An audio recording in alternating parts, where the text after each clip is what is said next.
India অনেক এগিয়ে, আমরা দিক থেকে অনেক পিছনে মানে 5-6 গুণ পিছনে ব্যাকে রয়ে গেছি আমরা। অতএব এখানে উনি ওনার বক্তব্যের ভিতর বলেছেন যে আমাদের নীতিমালা করা দরকার, আমাদের দেশীয় প্রজাতির গাভীগুলিকে উন্নত করা দরকার, যাতে তারা বেশি করে মিল্ক প্রডিউস করতে পারে, দিতে পারে। আমাদের সেই কাজটা কিন্তু খুব তড়িৎ গতিতে চলছে। এআই মানে যে সিস্টেম, সেই সিস্টেমের ভিতর এই কয়েক বছরে কিন্তু আমরা অনেকটাই এগিয়ে গেছি। এবং আমাদের মৎস্যের ক্ষেত্রে আপনারা সবাই জানেন যে মৎস্যের ক্ষেত্রে যেটা আগেও বলে গেলেন যে আমাদের যে এগিয়ে যাওয়াটাকে, এই এগিয়ে যাওয়াটাকে যেমন ধরে রাখা, অ্যাট দি সেম টাইম এটাকে আরো এগিয়ে নিতে হবে, কারণ আমাদের জনসংখ্যা বাড়তেছে। এবং যে কথা এখানে আগের বক্তা যিনি আমাদের প্রফেসর মহোদয়, যিনি মাসের পরে তার বক্তব্য রেখেছেন, তিনি বলেছেন যে এক্সপোর্ট করারও আমাদের দরকার রয়েছে। আমরা মনে করি বৈদেশিক মুদ্রার জন্য সেটা দরকার রয়েছে। তবে সেটা করতে গেলেও আমাদের চাহিদা মিটায়, সেটা করতে গেলে আমাদেরকে লক্ষ্য রাখতে হবে যে আমাদের যে কালচার যে ফিল্ডগুলি, আমাদের হাওড় বাওড় নদী নালা, যেটা বলছেন আহরিত মাছের পরিমাণটা কমে গেছে, এই সমস্ত জায়গাগুলো সংকীর্ণ হয়েছে, এখানে মাছের পরিমাণও কমে যাচ্ছে দিন দিন। সেই জন্য ইতিমধ্যে অবশ্য আমি নিজে একটা চিন্তা ভাবনা করেছি, বা ইতিমধ্যে আমাদের মৎস্য অধিদপ্তরের থেকে কিছু কাজ করা হয়েছে, যে আমরা কিন্তু হাওড়ে বাওড়ে বা বদ্ধ জলাশয় যেগুলি, নদী নালা খাল, এখানে কিন্তু সরকারের পক্ষ থেকে একটা প্রজেক্টের মাধ্যমে পোনা অবমুক্ত করা হয়েছে, হলদিয়া।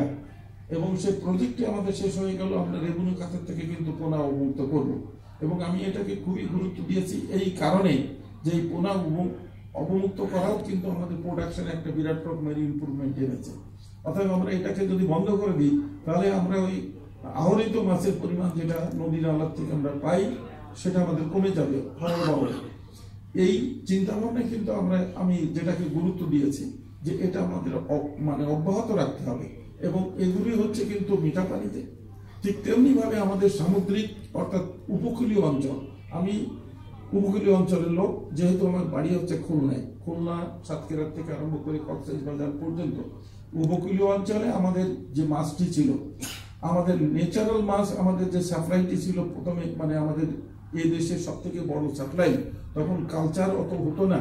শুধুমাত্র পুকুর খনন করে যাদের পুকুর ছিল তারা পুকুরে কিছু মাছ ছেড়ে দিয়ে রাখতেন, সেই মাছগুলি বড় হতো, মাঝে সাঝে খাতেন, বিক্রি তখন খুবই কম হতো। আমাদের ছোটবেলায় আমরা যেটা দেখেছি, আমাদেরও অনেকগুলি পুকুর ছিল, তো ওই আত্মীয় স্বজন আসলে ধরা হতো এইটা। কিন্তু মাছটা বেশি আমরা যেটা খেতাম সেটা হাটের থেকে বাজারের থেকে কিনে, এবং সেগুলি কিন্তু আহরিত মাছ, এর পরিমাণটা কমে গেছে। যে কথা বলেছেন এটা ঠিক। আহরিত মাছের মধ্যে এখন সব থেকে যেটা আমরা এগিয়ে নিয়ে যেতে পেরেছি ইলিশটাও আহরিত মাছের ভিতরে অন্যতম। এবং আমাদের টোটাল মাছের প্রোডাকশনে 12% হচ্ছে কিন্তু ইলিশ। বর্তমানে কিন্তু এখন 12% হচ্ছে কিন্তু ইলিশ। এটা আহরিত মাছের কিন্তু সব থেকে বড় যোগানদার। এটাকে আমরা একটা সংরক্ষণের মাধ্যমে এটাকে করতে পেরেছি। এখন অন্য মাছের গুলির ক্ষেত্রে আমরা কি করতে পারি? আমি যেটা চিন্তা ভাবনা করেছি, আমরা যে মাছের পোনা মুক্ত করেছি আমাদের বদ্ধ জলাশয়গুলিতে, হাওড় বাওড় খাল বিলে, ঠিক তেমনি ভাবে আমাদের যেমন ওই উপকূলীয় অঞ্চলে আমাদের ভ্যারাইটিস প্রজাতির মাছ, অনেক প্রজাতি কিন্তু হারিয়ে গেছে। আমাদের এই মিঠে পানিতে যে মাছ, এরও কিন্তু অনেক প্রজাতি হারাই যাচ্ছিল। আমরা কিছু প্রজাতি, 16টা প্রজাতি আমরা ব্যাক করাই নিয়ে আসছি।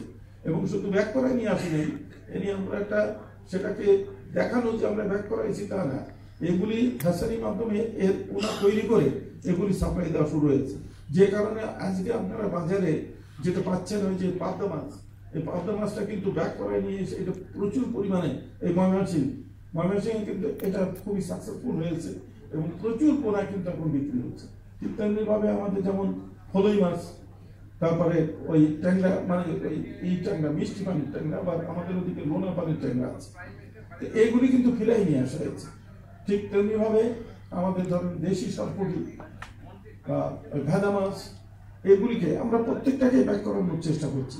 আমি ওই রকম ভাবে চিন্তা করেছি যে উপকূলীয় অঞ্চলে যে মাছগুলি এখন শেষ হয়ে যাচ্ছে বা এখন পাওয়া যাচ্ছে না, অনেকগুলি এখন প্রায় অবলুপ্তির পথে, এই মাছগুলিকেও ব্যাক করায় নিয়ে আসা যায় কিনা, এবং ব্যাক করায় নিয়ে আসা এবং হ্যাচারিতে নিয়ে এসে এগুলিও কিন্তু উপকূলীয় অঞ্চলে পোনা ছাড়তে হবে। তাছাড়া কিন্তু আমরা নেচারে এদেরকে, মানে ন্যাচারালি এটার এখন সেভাবে আসতে পারবে না, কারণ বিভিন্ন টেকনোলজি আজকে মাছ